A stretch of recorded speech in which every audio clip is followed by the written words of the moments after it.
On today's show of not just the Locked On Padres podcast, but also the Locked On Red Sox podcast, we are previewing this weekend series between two teams that are on a roll. And obviously, it's not just going to be me, Javier Reyes. It's also, I'm being joined by Gabby Hurlbut of Locked On Red Sox. Gabby, how are you doing? I am doing fantastic. This is great. I've been, so intrigued by the Padres lately because they seem to have been playing good baseball, which is actually surprisingly what we can say about the Red Sox right now, too, because things were looking pretty glim about a month ago. So now that they're playing better, I'm excited to, chat with you and preview these two teams that are going head to head this weekend, both on a pretty good roll. So. Absolutely. Yeah. I would say it was looking good for a while prior to the season for the Boston Red Sox. Just one of the worst aura teams in baseball for a lot of different reasons, trailing back to a while ago. And then also, this is when I reveal the plot twist I did not tell Gabby before recording. I am a Boston hater. So I'm very excited about this. This is going to be a lot of fun. I am, plot twist again, from New Jersey. She probably doesn't know that. Boom. How about that? That is where I'm currently recording. Of course, you conveniently waited to throw that in there until right now. So this is gonna be a tough go, but we'll see how this goes. We'll make it as normal and not least acrimonious as possible. Today's episode, guys, though, is brought to you by Booking.com. Booking.yeah, the right stay can make you a fan of any city, even your rivals. Check out Booking.com for your stay today. We're going to be talking about the biggest storylines and then also getting to pitching matchups. So yeah, pretty straightforward. Let's start, Gabby, with what is going on with the Red Sox this year? Because, I mean, I'm being serious. Like, this was not a team that was, I don't think they were projected to be quite bad. I think the American League is just a good division, frankly, with the Orioles, with the Yankees, allegedly the Blue Jays and Rays as well. But that has not been the case. And more importantly, this is a team that I think the biggest, most surprising thing hasn't necessarily been the offense, but the pitching. So can you talk about what exactly has been going well for the Red Sox right now, considering they are 43-37 at the time of this recording? Yeah, it has been a whirlwind of a season for sure. I think I speak for any Red Sox fan when I say we have been in an absolute up and down of emotions this year regarding this team because they started off hot. Their first 10, 15 games or so, they were playing well and they were playing well on the road. Then they came back to Fenway and just could not figure out how to win at home.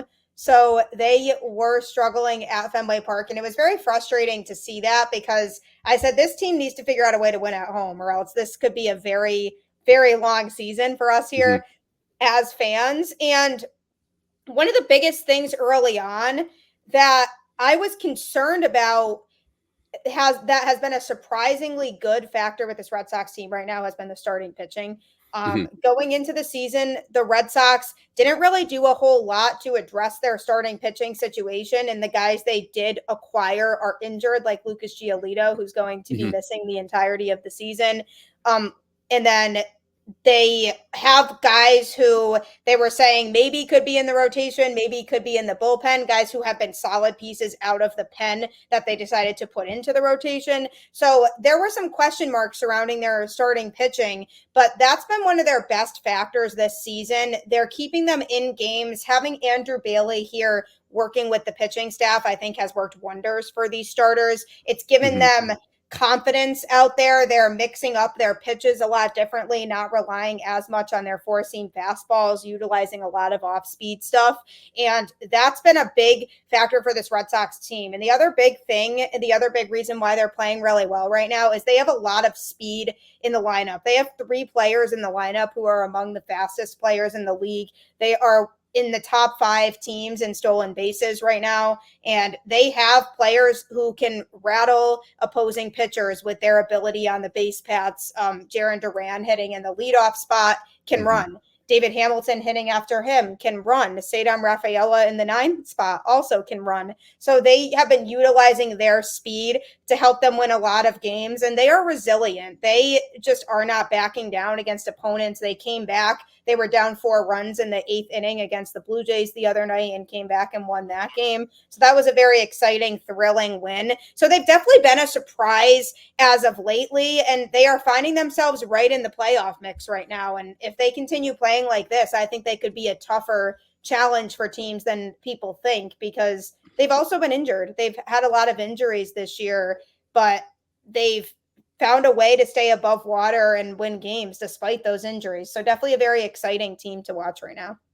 Absolutely. And in terms of their overall team stats, they're 7th in batting average, 7th in on base, 11th in runs, 12th in home runs, 7th in slugging percentage, and ERA. That's where it gets fun. They are 6th in Major League Baseball, which is like, again, this is also a team that traded Chris Sale prior to the season, right? Like, so you would think after that move, okay, they're kind of saying we're in a little bit of a rebuild phase and we're getting rid of a guy who's been a little bit older, a little bit injury prone.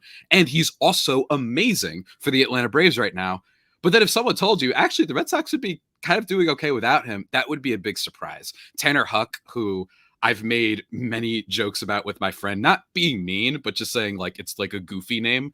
Like that's how Goofy talks. Like, like it's just funny that this guy has been an absolute dog. One of the best starting pitchers in Major League Baseball this year. It's not even really like up for debate. He's been amazing. And he's one of those guys where I feel like a lot of people have like stashed him on their fantasy teams a couple years ago. So it's really weird to see him break out, but he has. And then there's been other guys too. Your Cutter Crawfords, Justin Slayton's as well. Just really good up and down. And even a guy like Kenley Jansen. I mean, that's kind of the biggest name, if that makes sense, on this team. But he's not the best player, but he's kind of been okay. Is he overpaid a little bit? Maybe we could debate that. I don't know. I don't think that it matters for a team like the Red Sox as much, but he's been really solid.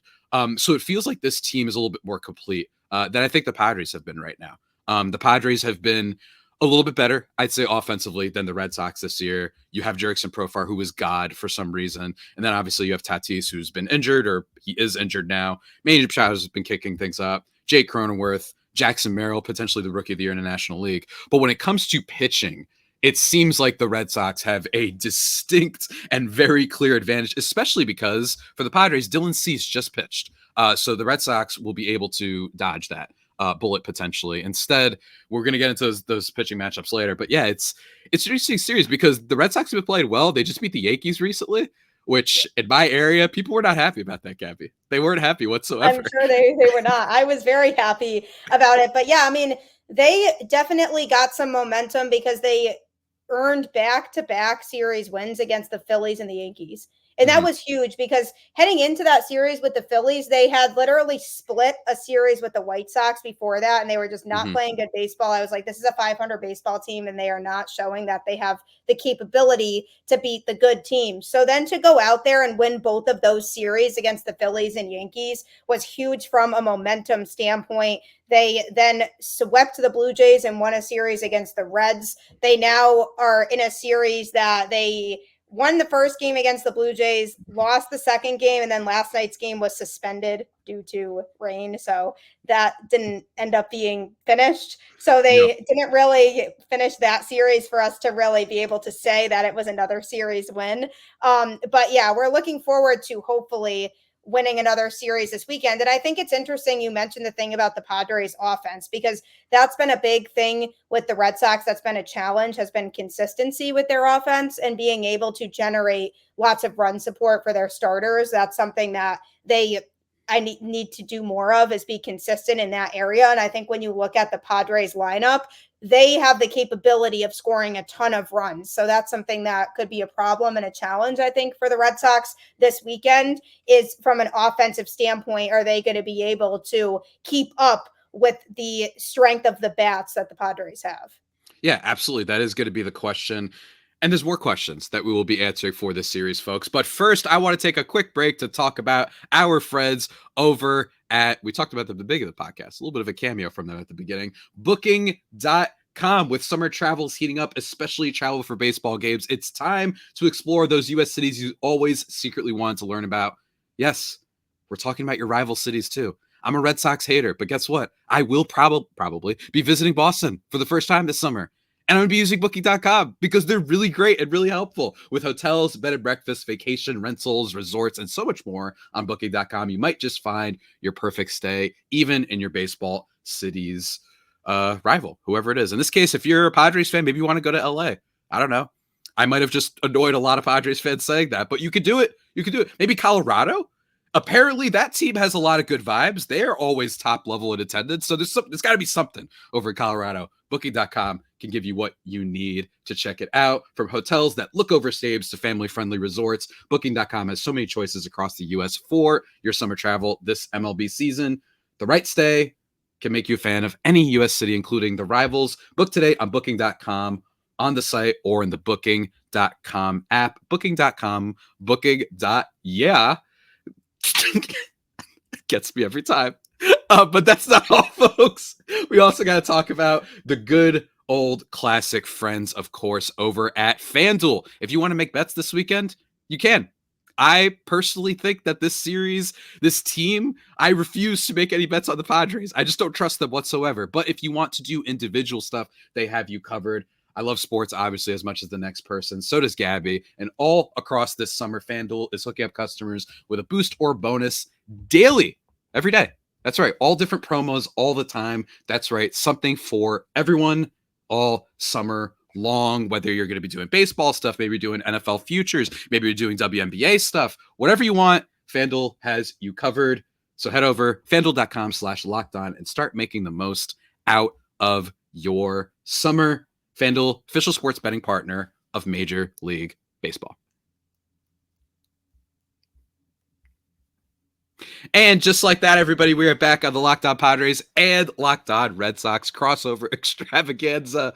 Gabby, this has been fun so far. I think that one other thing to talk about with this team is there's a lot of low-key players, I think, on this team. Everyone knows about Rafael Devers, right? Everyone knows about that. Now, I think everyone knows about Jarren Duran. But what are some kind of under-the-radar bats you think in this Red Sox lineup that could potentially keep pace with the Padres offense?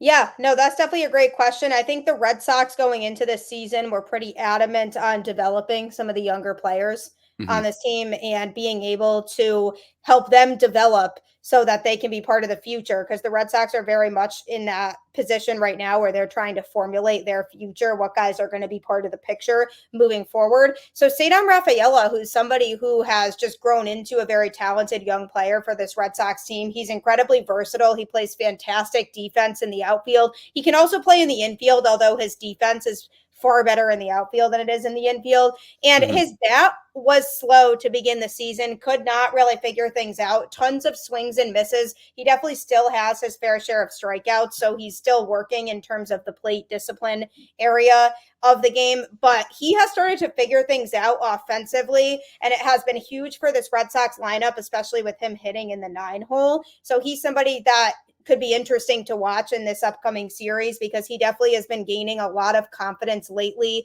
offensively. So that's somebody who's been super fun to watch that isn't being talked about as much. Another player too is David Hamilton, who I mentioned briefly before. He is super athletic and can utilize a lot of different parts of the ballpark. And he's somebody also who has gotten more playing time this year. So that has been the key, it seems like, to him being able to develop into the player that he's become for the Red Sox this year. Is he was playing a little bit last year due to injuries. He had his opportunities to be called up, but then got sent back down to AAA. And then this year, he's pretty much been a regular on the team because Vaughn Grisham's just been injured and hasn't really been able to play. He made a brief appearance and then ended up back on the IL, which is unfortunate. So they've kind of rotated between guys in the shortstop and second base positions. And David Hamilton's been a mainstay in that area. And he's another one who's a major threat on the bases. And that's a big reason why the Red Sox score runs, is when they get guys like that on base. I always say it's an opposing pitcher's nightmare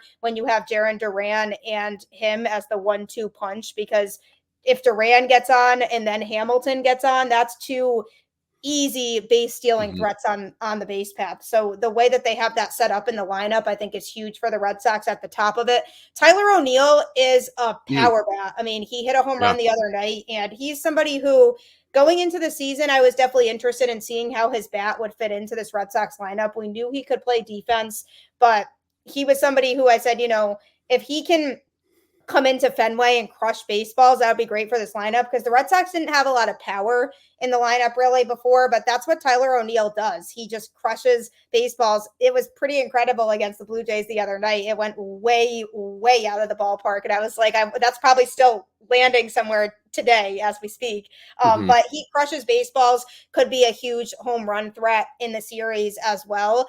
So those are definitely three players that I think could be huge to look out for in the series. I mean, Devers is Devers. I mean, he has his slow days, but ultimately he is clutch. He is the most clutch player on the team. He has the big, franchise face of the franchise title on him. And so he'll still hit and do his thing. And I think another interesting person is Rob Refsnyder, who has been hitting phenomenally this year, especially on the road, not as much at home. So he might be a little bit cooler in the series because they are playing at Fenway. However, he's just a menace against left-handed pitching, and he just always comes up with that big hit when the Red Sox need somebody to have it.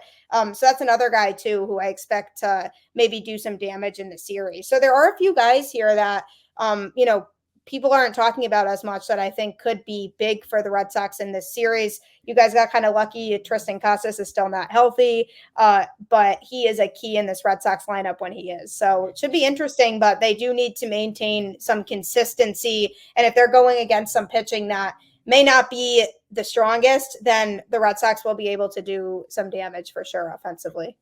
Yeah, I mean, this is like a real motley crew over that the Red Sox have right here. Like, yeah, you have Duran, and you have, Duran having kind of a little bit of a breakout season, probably going to be an all-star, I assume.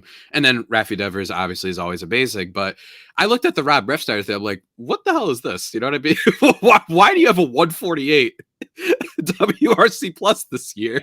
Like, that's just ridiculous. But with guys like Tyler O'Neill's funny to me, because this is a guy who I think everyone has secretly not wanted to admit that they believe in. He strikes out an egregious amount, 31% on this year, but the power is making up for it, and he's also walking a lot, 12.4% walk rate. He's always had it. I mean, he had a great season in 2021 with the Cardinals, but then after that, there was just a bad vibe and whatnot. So if this says anything, if a player just doesn't seem, there's something to be said for different location, and it seems to be working out for them. And I believe it was just a 1-year deal, right? I think. Yeah, he's going to be a free agent. I don't know that they'll re-sign him. There's a lot of young talent in the outfield right now, so they might not.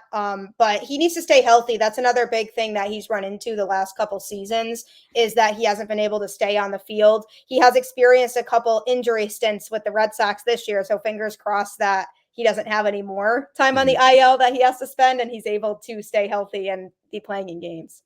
Yeah, absolutely. And I think that if there's one thing about this team, Devers is great, but one thing about Rafael Devers is not the best defender in the world, man. He's had one season where he was a little bit above average, and that's one advantage that the Padres absolutely have is defense.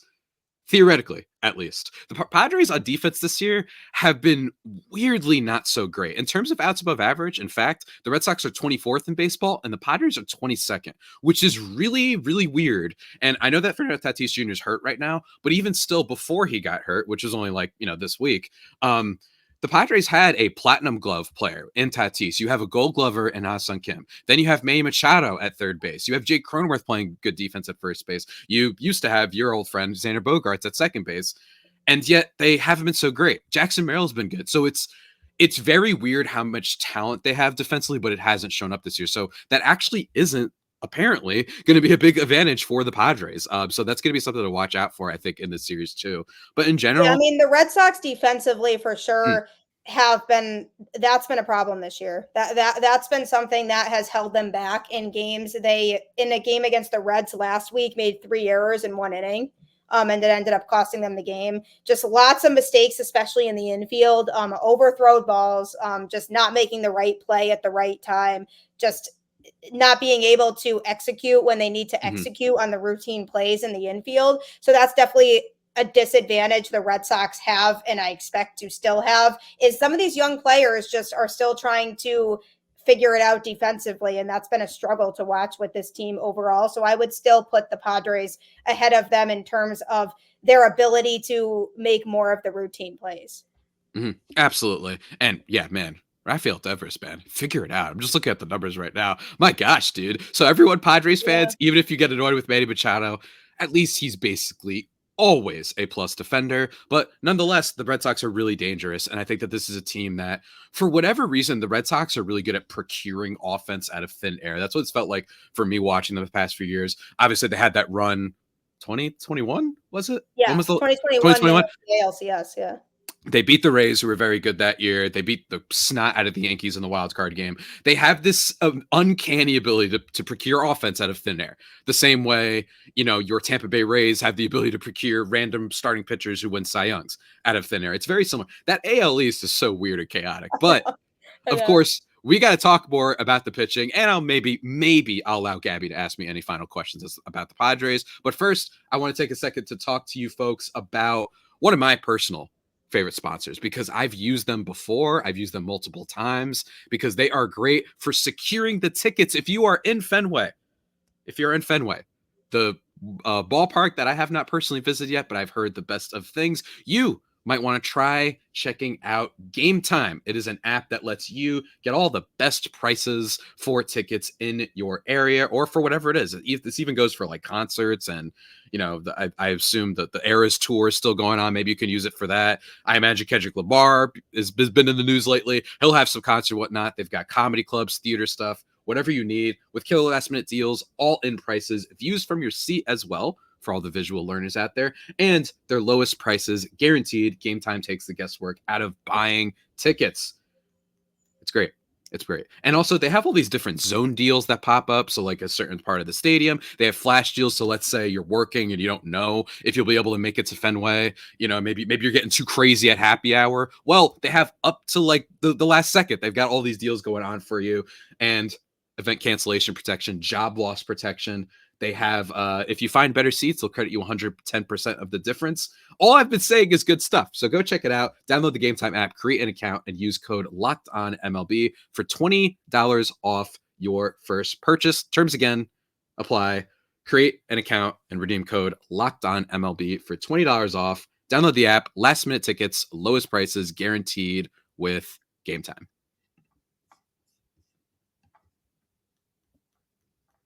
And we're back, everybody, here in the final segment of this Padres Red Sox extravaganza. Gabby, this has been a lot of fun so far. Let's talk about the pitching matchups real quick. On Friday, it is just the king of the Padres. One of the most feared pitchers in baseball is Randy Vasquez. I'm kidding. He has not been very good. 5.10 ERA on the season. And then going up against Nick Pivetta, who I feel like this guy is just quality start king. That's what I feel like he's kind of known for. A little bit of that Chad Innings Eater vibe going on with him. What can you tell us about Nick Pivetta? Yeah, sure. So Pivetta overall has been pretty good this year. His downfall is he gives up a lot of home runs constantly. And the walks can get him in trouble sometimes. So those are the biggest things for him. He will eat innings. He's been pitching pretty deep into games, which has definitely been a pleasant surprise overall. But he is the type of pitcher who has had a great pitching arsenal that he's developed over the last couple seasons, and he'll be able to use his lockdown pitches very wisely. So when he's on the mound, usually you're going to get generally a lot of good stuff from him, but the home runs are something that has been a huge problem for him this year, and I worry about that with a lineup like the Padres, who do have some of those power bats in their lineup. I could see that causing him problems early on, so he ends up giving up the home runs and the walks a decent amount, and if you have a lineup that can capitalize on walks, I could see that being something that causes trouble for him. So this will be an interesting matchup for him. I think I could see him actually struggling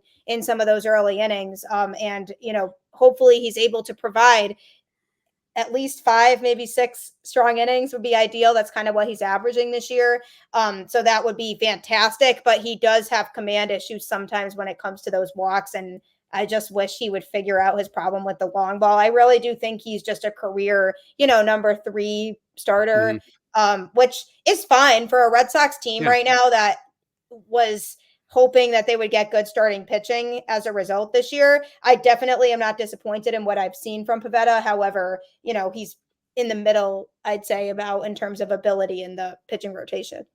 Absolutely. And Gabby, yes, this Padres team, they love doing walks. Fifth in on base percentage, second in batting average, and they're also eighth in home runs. So, yes, this is a team that can absolutely get a guy like Pivetta. And I will say, kind of similar with Randy Vasquez. The only difference is not as much of a long stretch of time as much as Nick Pivetta has been showing consistency for a while.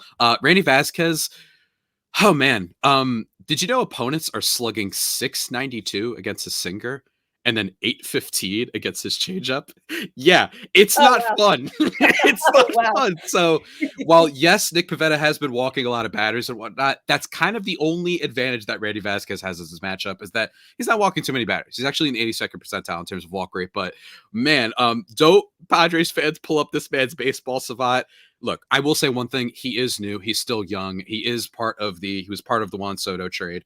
He needs time. He just feels like he's a spot starter right now with Joe Musgrove and Yu Darvish on the IL. That's a big reason why. So it's not necessarily a shot at the team. It is an injury related thing. I think he has talent, but as of right now, this is the type of game that could get out of hand for the Padres. The key is going to be if he can just give them innings, because the Padres bullpen has been a bigger issue this year so far until you get to Robert Suarez, their closer, one of the best in the sport. So we'll see how that pans out. But in terms of the Saturday game, a little bit better of a matchup. Thank God. Michael King versus Tanner Houck.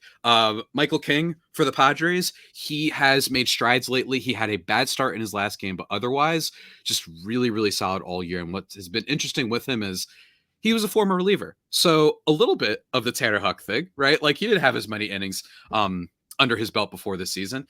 Michael King, kind of the same thing, has been giving up a lot less hard hit lately. At the beginning of the season, I think first month of the season, him and Joe Musgrove led the league in home runs surrendered. Not anymore. He's been solid lately. And one of the things that's interesting is he's using his pitches at a more even balance. So that might be it. He seems to be tinkering still and adjusting to be a starting pitcher. So he's been very good. 3.75 ERA, not the best, but really good strikeout rate. He's really solid. And he's very much capable of the oh my God, like this guy's a Cy Young guy. It doesn't come out very often, but it is possible. For those who might remember his start against the Braves and then his start against the Dodgers when he had 12 strikeouts. I think it was like the best start they'd had since Peavy and Snell. So it was pretty nuts. What can you tell us, though, about Tanner Houck?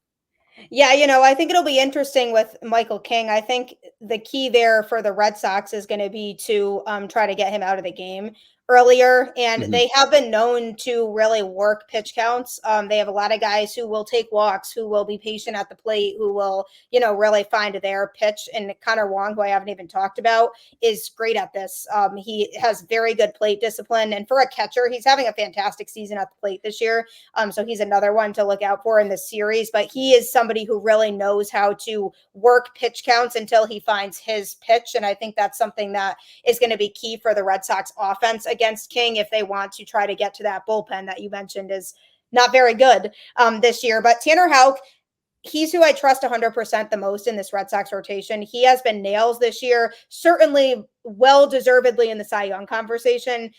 He's been very consistent. And for the most part, just gets the job done. And the biggest concern with Houck going into this season was how deep into games could he go, because he always struggled when he saw a lineup the third time through. And that was a lot of times when he would get pulled in the past from games. So he would get, a couple rounds through the lineup and then get pulled earlier on in the game in like the fifth inning or so. Now he's providing a lot more depth in terms of his ability to pitch deeper into games, pitch to lineups a third time. He's added a couple more pitches to his pitch arsenal. He really only relied on his fastball and his slider in the past, but he's added a couple more really nice pitches into that arsenal that he's able to use in there now. His slider is still his best pitch. That is his lockdown pitch. That is very hard to hit. And it's so funny because a lot of times hitters just know they aren't hitting that. So they just give up on it.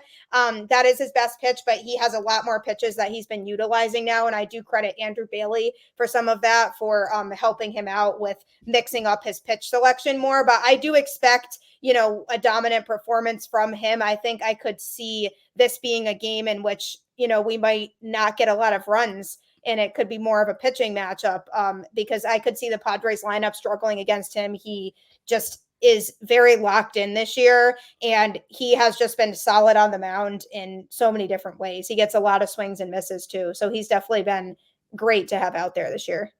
Absolutely. And, just in terms of Tanner Houck's numbers, he's currently first in Major League Baseball. I don't personally like to use wins above replacement for pitchers, but even still, 3.6 in that regard. He's first in all Major League Baseball, not just the National League. All of his expected stats are great. The only thing, if you're a Padres fan, to hope for is it's not like he's the biggest strikeout artist in the league. He can certainly do that. He's got great control for sure. But home run fly ball rate of 2.8%.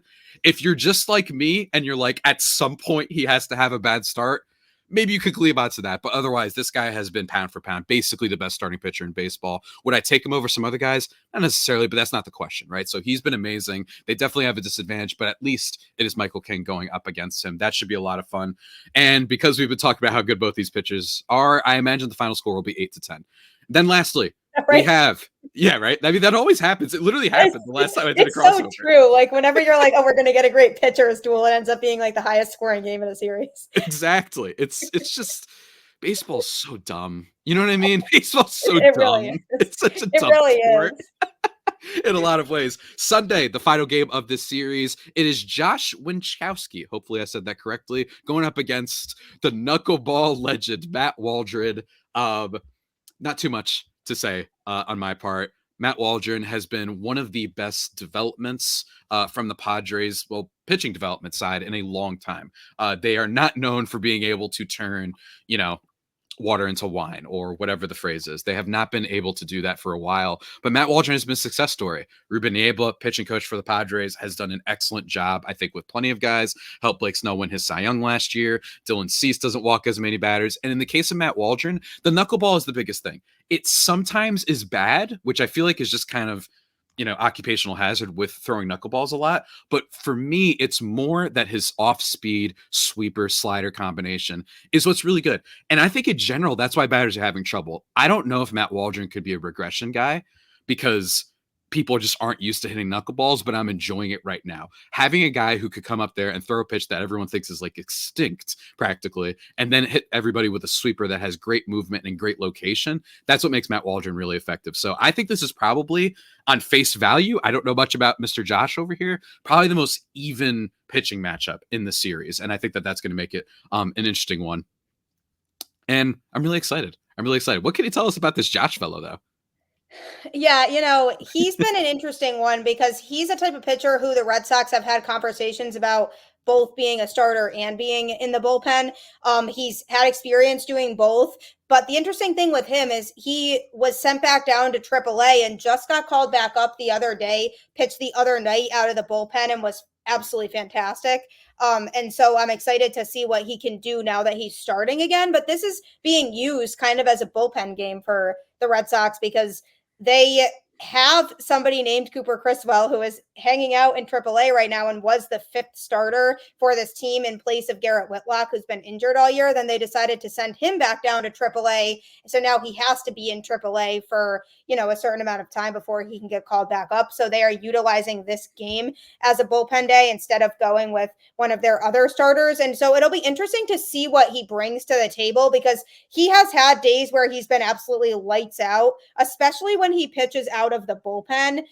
So him as a starter, I haven't been as wild about. He hasn't had as much experience as a starter as he does in the bullpen, but he's the type of pitcher who has the capability. I just don't trust that we're going to get a lot of innings from him. I think this could be the type of game where they are just hoping that he can get a few innings under his belt and then they kind of treat it as a bullpen game the rest of the way. But he definitely has the stuff to be able to be dominant. It's just a matter of what version of him are we going to get? Are we going to get that lockdown guy that we saw out of the bullpen the other day? Or are we going to get the guy who goes out there and doesn't have his command and kind of just throws the ball around?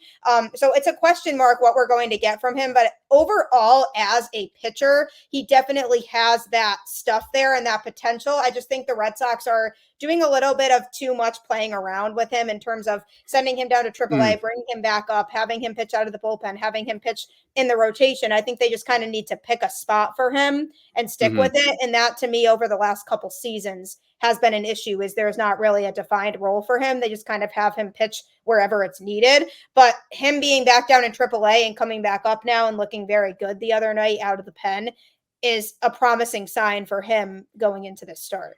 Absolutely. And in terms of Matt Waldron's recent stretch, he's been great. They have not had an issue with innings from him. He's delivered a quality start in his 7 starts. He has delivered a quality start. He has not given up more than 2 earned runs since May 5th. So Matt Waldron, a little bit of a heater lately. So we're going to see how that pans out. Hopefully he'll be great. Hey, he has the blessing of one Sir Patrick Mahomes. So what else could you ask for? Gabby, do you have any final questions, final takes, final observations that you'd like to share for the good people out there? Yeah, I think based on everything we talked about, it should be a really good series, probably a competitive series. I think both teams are catching each other at a fun time when they're both playing well. So this could be great in terms of the matchups for both teams. I think, the Padres are going to have to focus on limiting that run game that the Red Sox do have. They are known to just steal a lot of bases and use that to their advantage. Alex Cora has been great at managing the speed on this roster. So that's something that I think the Padres are going to have to be aware of going into this series, is the fact that the Red Sox will run. And I don't know, how confident you are in your catcher's abilities to throw out base stealers and their ability to limit that damage. But that's something that the Red Sox like to do, is play small ball, and they like to steal bases. So that's a big thing for me that I would say, you need to be aware of as a Padres fan, that the Red Sox will do, is just if somebody gets on base, for the most part, they are a running threat. And I think your pitchers and your catchers just have to be aware of that and know that's something that likely will happen. And they are not shy about it. They're actually very aggressive about it. They set a franchise record, 9 stolen bases in a game against the Yankees. Wow. So they will run, and they're not afraid to do that. So that's definitely something that, to me, could give the Red Sox a leg up if the Padres are not good with managing that. Absolutely. The Padres have speed on the base paths, not as much stolen bases, aside from Ha-Seong Kim, and now with the injury to Fernando Tatis Jr. Don't expect that, but they are fast at times. When they're in the mood, I guess, they can be fast. Jurickson Profar, if you are lucky enough to see his cartoon run that he does sometimes when he's like really running, he has goes like that. It's hilarious. Maybe we'll get that this weekend. I want to see that. Yeah, hopefully we'll get it this weekend. It appears every once in a blue moon. It's very rare, but it's great. Gabby, this has been so much fun. Really looking forward to the series. Once again, unfortunately, I talked to someone cool from Boston, which hurts my agenda. But nonetheless, everybody go check out Gabby on Twitter at Gabby Hurlbut 10. Check out me on Twitter at Javipeno, JAVIIPENO, the best handle in the game. And then, of course, go check out Locked On Red Sox and Locked On Padres, respectively, wherever you get your podcasts from. Until next time, stay safe, Friar Faithful homies, and stay, what's a good R word? Radical Red Sox? What's a good word for them? I don't know. Rad. Just stay rad. All right. Just stay rad, Red Sox. Until next time, take care.